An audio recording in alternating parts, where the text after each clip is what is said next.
नमस्कार दोस्तों, स्वागत है आपके अपने ही प्रिय चैनल प्राचीन ज्ञान में। दोस्तों, भगवान भोलेनाथ जी को अगर 11 में से कोई भी एक चीज़ अर्पित कर दीजिए जिसके बारे में इस वीडियो में आपको पता चलने जा रहा है, तो मान के चलिए आपकी ऐसी कोई मनोकामना नहीं है जो पूरी ना हो सके। अगर आप अपने जीवन में बहुत परेशान हो चुके थे, गरीबी, कष्ट, दरिद्रता आपके पीछे पड़ चुकी थी, समस्याओं से आप तंग आ चुके थे, तो दोस्तों एक ऐसा भगवान भोलेनाथ का महामंत्र है जिसके बारे में अगर आपको पता चल जाता है और उसका जाप सही दिन आप कर लेते हैं, तो मान के चलिए भगवान भोलेनाथ का आशीर्वाद मिलना आपको तय है। आपके जीवन से हर कष्ट हमेशा हमेशा के लिए चला जाएगा। आप अपने जीवन में मेहनत कर करके थक चुके हैं, आप लोग परिश्रम कर करके थक चुके हैं, परंतु उसका फल नहीं मिल पा रहा है, तो दोस्तों बहुत ध्यान दीजिएगा। भगवान भोलेनाथ के अगर आप शरण में चले जाते हैं तो आपके जीवन में आपको फल तो मिलेगा ही मिलेगा, कई तरीके की भौतिक सुखों की भी प्राप्ति होगी। दोस्तों, भगवान भोलेनाथ ही एक ऐसे हमारे भगवान हैं जिनके सामने अगर हल्की सी साधना कर दी जाए तो वो तत्काल प्रसन्न हो जाते हैं, तत्काल हमें आशीर्वाद देते हैं। इसीलिए दोस्तों, अगर आप अपने जीवन में नौकरी, व्यापार, संतान, किसी भी तरीके की परेशानी से जूझ रहे हैं, किसी भी तरीके की मनोकामना को पूरा करवाना चाहते हैं, तो आपको भगवान भोलेनाथ जी की शरणों में जाना होगा। और सिर्फ उन 11 चीज़ों के बारे में जान लीजिए जिसके बारे में आपको इस वीडियो में पता चलने जा रहा है, और इनमें से एक भी चीज़ अगर आपने सही दिन पर भगवान भोलेनाथ जी को अर्पित कर दी तो मान के चलिए आपके जीवन की हर समस्या, कष्ट हमेशा हमेशा के लिए ख़त्म होने वाली है। दोस्तों, आपको बता दें, आप चाहते हैं कि आपका आने वाला समय बहुत सौभाग्यशाली रहे, कल्याणकारी रहे, धन संबंधित कोई भी आपको समस्या ना देखनी पड़े, परेशानी ना हो जीवन में, तो बहुत ध्यान से लास्ट तक इस वीडियो को देखिएगा। अगर आपका दुर्भाग्य पीछे आपके पड़ चुका है और आप चाहते हैं कि आपका दुर्भाग्य भाग्य में बदल जाए, तो दोस्तों भगवान भोलेनाथ जी का उस महामंत्र का जाप कर लीजिए जिसके बारे में हम आपको इस वीडियो में बताने जा रहे हैं। जैसा हम आपको स्टार्टिंग में ही बता चुके हैं, भगवान भोलेनाथ जी अपने भक्तों को कभी भी परेशान नहीं रहने देते हैं। वो हल्की सी साधना से, पूजा से ही प्रसन्न हो जाते हैं और तत्काल आपको आशीर्वाद दे देते हैं। इसलिए दोस्तों इस वीडियो को बिना भगाए अंत तक देखिएगा। और अगर आप चाहते हैं कि आपके जीवन में भगवान भोलेनाथ का आपको आशीर्वाद मिले, भगवान भोलेनाथ अपना हाथ आपके सर पर रख दें, तो कमेंट बॉक्स में तुरंत लिख दें हर हर महादेव, ओम नमः शिवाय, ताकि भगवान भोलेनाथ का आपको आशीर्वाद मिले और आपको अपने जीवन में कभी भी कष्ट देखने को ना मिले। और अभी तक आपने वीडियो नहीं लाइक किया है तो पहले वीडियो लाइक करके चैनल को सब्सक्राइब कर लें। तो दोस्तों, सबसे पहली चीज़ जो भगवान भोलेनाथ जी को चढ़ानी चाहिए शिव पुराण के हिसाब से, वह होती है जल। आपने बिल्कुल सही सुना। अगर भगवान भोलेनाथ जी को हर सोमवार 1 लोटा सिर्फ जल अर्पित कर दिया जाए तो माना जाता है दोस्तों इससे भगवान भोलेनाथ जी का आपको आशीर्वाद मिलता है। आपके ऊपर जो भी नकारात्मक ऊर्जा है वह हमेशा के लिए खत्म हो जाती है, बल्कि आपके ऊपर सकारात्मक ऊर्जा का वास हो जाता है। इसके पीछे की कहानी जो शिव पुराण में बताई गई है वो यह बताई गई है, जब समुद्र मंथन हुआ था उस वक्त समुद्र मंथन से जो विष निकला था उसको भगवान भोलेनाथ जी ने ग्रहण कर लिया था। उसके बाद उनका पूरा शरीर काला पड़ने लग गया था। उनको देखकर हर देवी देवता ने उनके ऊपर गंगा जल अर्पित किया था। उसके बाद भगवान भोलेनाथ जी को इससे बहुत शीतलता मिली थी और वह बहुत ज़्यादा प्रसन्न हुए थे। तब से दोस्तों कहा गया है कि भगवान भोलेनाथ जी को अगर 1 लोटा जल अर्पित किया जाए तो इसका बहुत ज़्यादा विशेष महत्व होता है। आपकी नकारात्मक ऊर्जा हमेशा के लिए खत्म हो जाती है और सकारात्मक ऊर्जा का वास आपके ऊपर हो जाता है। दूसरी जो चीज़ भगवान भोलेनाथ जी को चढ़ानी चाहिए जिसको बहुत ज़्यादा पवित्र माना गया है शिव पुराण के हिसाब से, वह होता है दोस्तों बेलपत्र।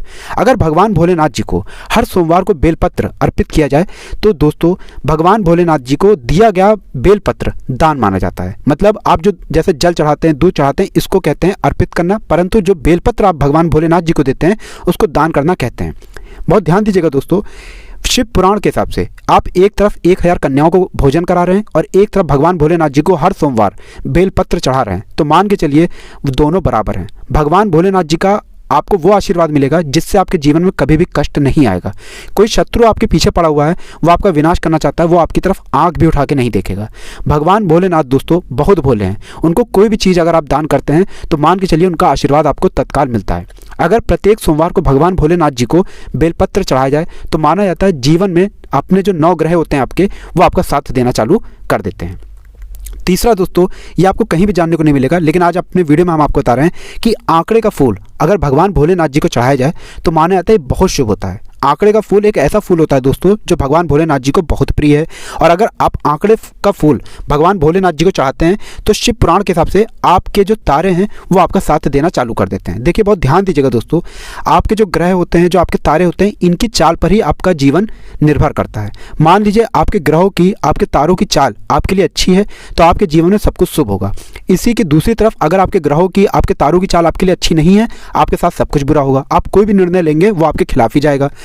लेकिन अगर आप आंकड़े का फूल भगवान भोलेनाथ जी को अर्पित करते हैं, हर सोमवार को अर्पित करते हैं, खास करके सावन में अर्पित करते हैं, तो मान के चलिए भगवान भोलेनाथ जी का आपका वो आशीर्वाद मिलता है जिससे आपके तारे और आपका ग्रह आपका साथ देना चालू कर देते हैं। लेकिन आंकड़े का फूल बड़ी मुश्किल से मिलता है।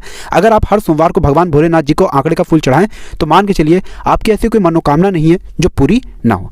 चौथा जो दोस्तों हम आपको बताने आ रहे हैं वो है धतूरे का फूल। दोस्तों ये एक ऐसा फूल है जिसको आपने कभी ना कभी अपने घर के आसपास उगा हुआ देखा होगा और इसको एक जंगली फूल समझ करके नज़रअंदाज कर दिया होगा, लेकिन आज के बाद ऐसा मत कीजिएगा। धतूरे का फूल जो है दोस्तों, ये एक ऐसा फूल है जो धार्मिक तौर पर और साइंटिफिक तौर पर एक उत्तम फूल माना जाता है। बहुत ध्यान दीजिएगा, अगर धतूरे के फूल का सही तरीके से सेवन किया जाए तो यह तुरंत शरीर को गर्मी पहुंचाता है। माना जाता है कि साइंटिफिक फील्ड में धतूरे के फूल का कई जगह कई दवाइयों में इस्तेमाल किया जाता है। कहा जाता है कि जो महंगी महंगी दवाइयाँ आती हैं उसमें धतूरे का फूल का इस्तेमाल जरूर किया जाता है। इसके पीछे कहानी भी है दोस्तों, बहुत ध्यान दीजिएगा। हमारे भगवान भोलेनाथ जी ने जब विष को ग्रहण किया था तो उस वक्त उनका शरीर काला पड़ने लग गया था। उनके शरीर में बहुत ज़्यादा ऊर्जा जो थी वो फैल गई थी। उस वक्त अश्विनी कुमार जी ने भगवान भोलेनाथ जी को बेलपत्र, धतूरे का फूल एवं भांग दी थी, जिसके बाद भगवान भोलेनाथ जी के शरीर में थोड़े शीतलता आई थी। उसी के बाद से कहा जाता है कि अगर भगवान भोलेनाथ जी को धतूरे का फूल अर्पित किया जाए तो माना जाता है किसी भी व्यक्ति के जीवन में अगर कष्ट आ चुका है, दुर्भाग्य आ चुका है, वह भाग्य बदल जाता है, कष्ट हमेशा हमेशा के लिए चला जाता है। दोस्तों ये कुछ ऐसी चीज़ें हैं जो आपका जानना बहुत ज़्यादा ज़रूरी है, लेकिन हम अपने चैनल के माध्यम से आपको वो जानकारी दे रहे हैं जो आपको शायद आज जानने को कहीं भी ना मिले। इसलिए चैनल को तुरंत सब्सक्राइब कर लीजिएगा और आपने अभी तक वीडियो नहीं लाइक किया है तो पहले तो वीडियो लाइक करके कमेंट बॉक्स में हर हर महादेव ओम नमः शिवाय लिख दीजिए। आपने देखा होगा दोस्तों कि भगवान भोलेनाथ जी हमेशा मग्न रहते हैं, तो पांचवी चीज़ जो भगवान भोलेनाथ जी को चढ़ानी चाहिए वो होती है भांग। लेकिन बहुत ध्यान दीजिएगा दोस्तों, भांग कभी भी ऐसे नहीं चढ़ाई जाती है, भगवान को कभी भी भांग ऐसे अर्पित नहीं की जाती है।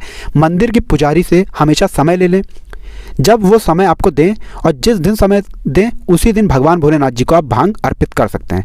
कभी भी अपने मन से भगवान को भांग अर्पित मत कीजिएगा। ये सब कुछ ऐसी चीज़ें होती हैं दोस्तों जो आपको ध्यान रखना होता है। इसलिए कभी भी अगर आप भगवान भोलेनाथ जी को भांग चढ़ाने आ रहे हैं, मंदिर के पुजारी से पूछ लीजिएगा। दोस्तों देखा गया है कि भगवान भोलेनाथ जी को कपूर बहुत ज़्यादा पसंद होता है। भगवान भोलेनाथ जी को कपूर की जो सुगंध होती है वो बहुत ज़्यादा प्रसन्न होती है।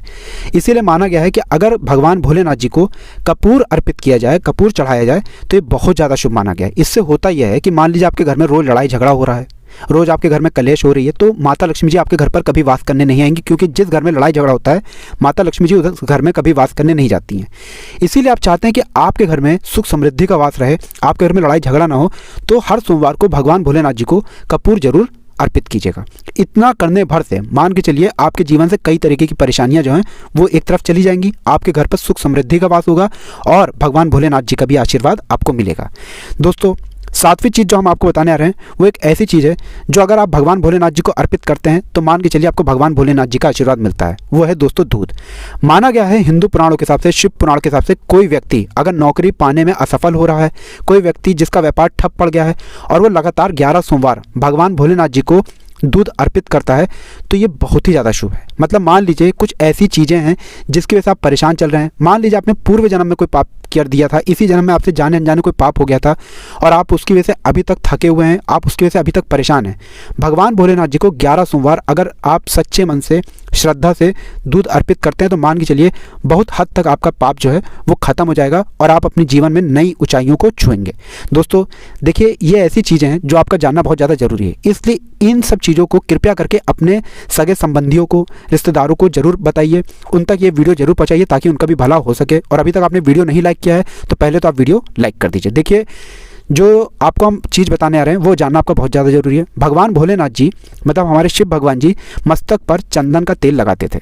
कहा गया है शिव पुराण के हिसाब से कोई भी व्यक्ति अगर भगवान भोलेनाथ जी को चंदन अर्पित करता है तो उसके जीवन में भौतिक सुखों की उसको प्राप्ति होती है, बैकुंठ की प्राप्ति होती है। मतलब अगर आप भगवान भोलेनाथ जी को चंदन अर्पित करना चाहते हैं और 5 सोमवार लगातार भगवान भोलेनाथ जी को चंदन अर्पित करते हैं तो मान के चलिए आपको भौतिक सुखों की प्राप्ति होगी, बैकुंठ की प्राप्ति होगी और आप अपने जीवन में उन ऊंचाइयों को छुएंगे जिसकी आपने कभी कल्पना नहीं की थी। अब जो चीज़ हम आपको बताने आ रहे हैं दोस्तों वो एक ऐसी चीज़ है जो बहुत आसान सी चीज़ है। मान लीजिए आप मंदिर नहीं जा सकते हैं, आप सोच रहे हैं कि अब हम यार मंदिर हमसे जाया नहीं जाएगा तो हमको क्या करना चाहिए, तो इसके लिए एक बहुत आसान सा उपाय बताया गया है। आपको आपको परेशान होने की जरूरत नहीं है। देखिए, भगवान भोलेनाथ बहुत भोले हैं, आप उनके लिए हल्की ही सी पूजा कर देंगे, वो उसी से खुश रहेंगे। आपके घर पर भगवान भोलेनाथ की कला चित्र है, बहुत अच्छी बात है। भगवान भोलेनाथ जी की मूर्ति है तो और भी अच्छी बात है, बहुत ही शुभ बात है ये। आपको सिर्फ ये करना है, प्रतिदिन भगवान भोलेनाथ जी के आगे 2 अगरबत्ती जला दीजिए। ओम नमः शिवाय का जाप 1001 बार कर लीजिए। इतना करने भर मात्र से अगर आप अपने घर से किसी भी कार्य के लिए निकलते हैं या अपने किसी काम के लिए निकलते हैं, उसमें आपको सफलता मिलेगी। आपके जीवन से कष्ट चले जाएंगे, आपके ऊपर जो दुर्भाग्य था वो भाग्य में बदल जाएगा, आपके जीवन से कई तरीके की परेशानियां खत्म हो जाएंगी। जैसा हमने आपको बताया कि अगर आपके पास समय नहीं है तो आप 2 अगरबत्ती जला करके भगवान भोलेनाथ का नाम सिर्फ 1001 बार ले लीजिए। प्रतिदिन यह करने से आपका दुर्भाग्य भाग्य बदल जाता है, आपके जो तारे होते हैं वो आपका साथ देना चालू कर देते हैं। दोस्तों, ये कुछ ऐसी जानकारियां थी जो आपका जानना जरूरी था, इसीलिए हम आपके लिए वीडियो लेकर आए थे। अभी तक आपने वीडियो नहीं लाइक किया, वीडियो लाइक कर